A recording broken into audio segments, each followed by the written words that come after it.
Hello dear students, welcome to Sri Shraddha English Medium School online classes. Standard 8 Grammar, Chapter number 3 Affirmative and Negative Sentence Part 2.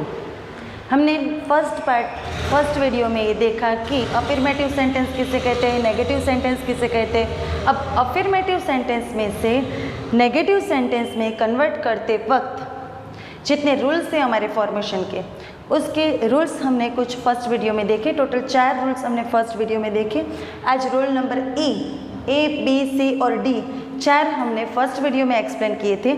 आज rule number E, उसमें है if the verb of the sentence is in indefinite tense, यानी कि present indefinite tense यानी कि simple tense, यानी कि simple present tense में अगर हमारा सेंटेंस है, सिंपल प्रेजेंट टेंस में अगर हमारा सेंटेंस है तो उस सेंटेंस को अफर्मेटिव में से नेगेटिव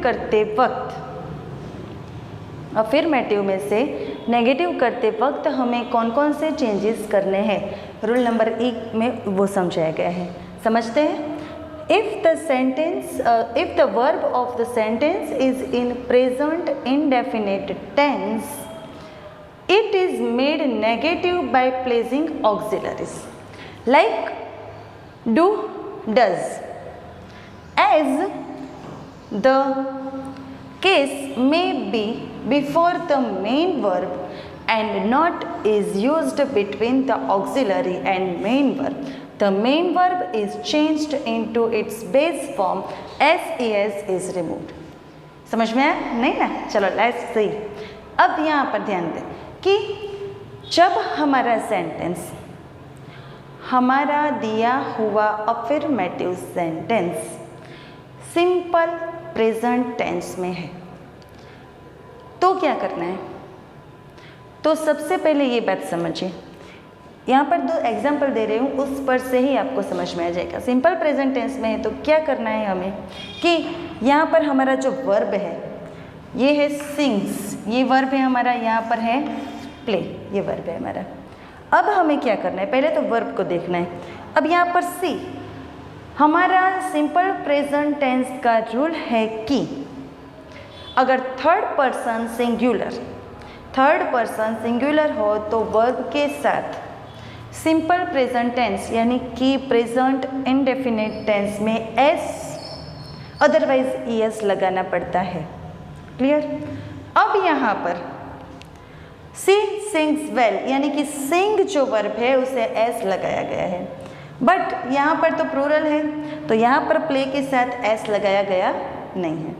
तो हमें ये समझना है कि पहले तो एस या ईएस वाला वर्ब है, यानी अगर हमारे वर्ब के साथ एस या ईएस लगाया गया हो तो क्या करना है, तो हमें उसके साथ डज लगाना है। क्या लगाना है, यहाँ पर लिखा ही है कि डज।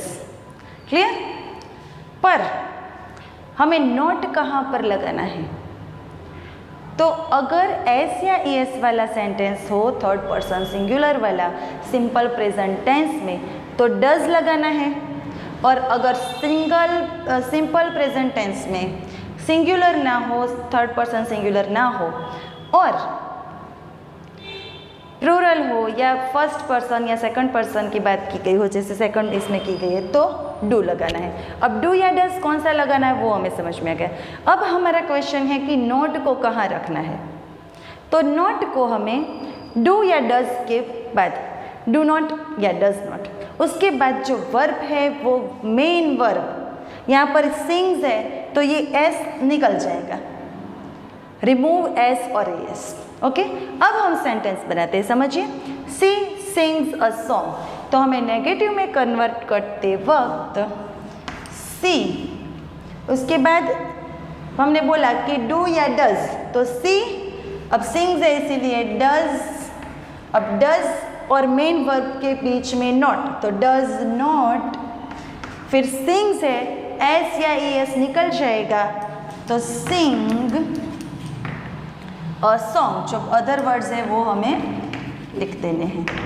तो हमारा नेगेटिव सेंटेंस क्या हुआ, देखिए, she does not sing a song. Clear.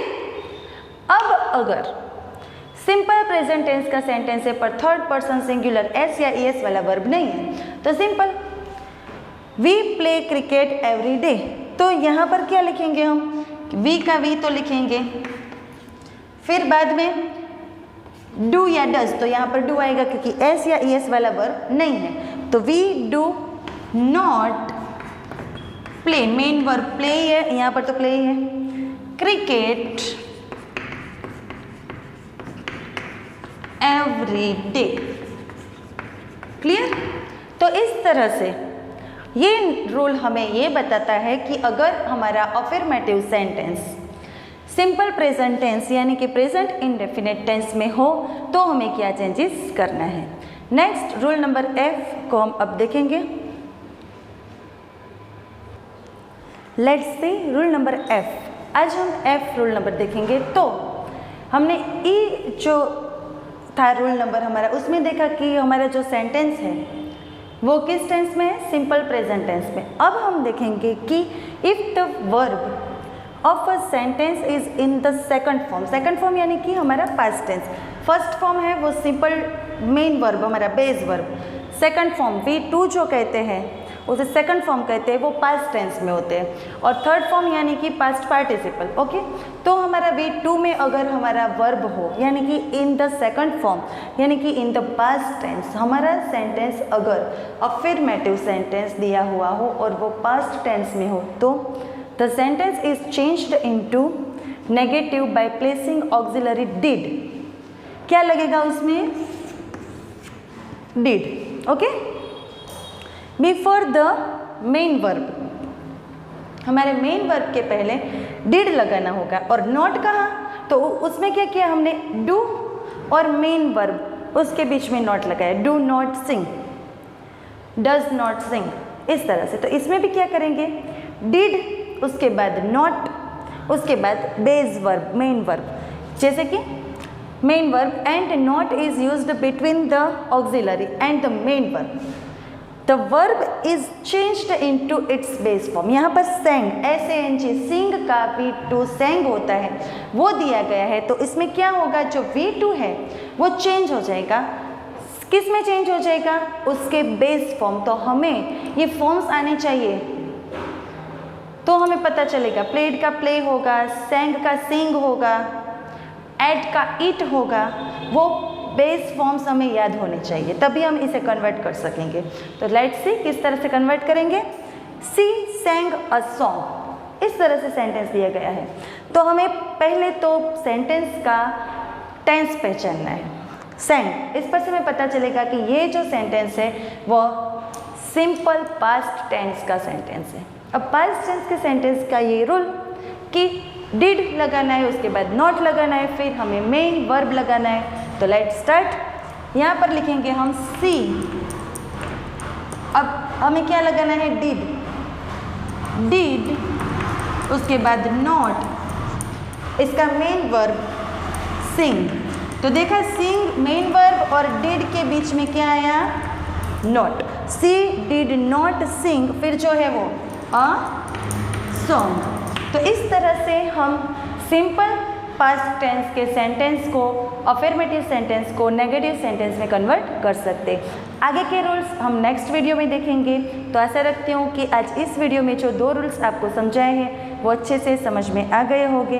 Thank you, have a nice day and take care.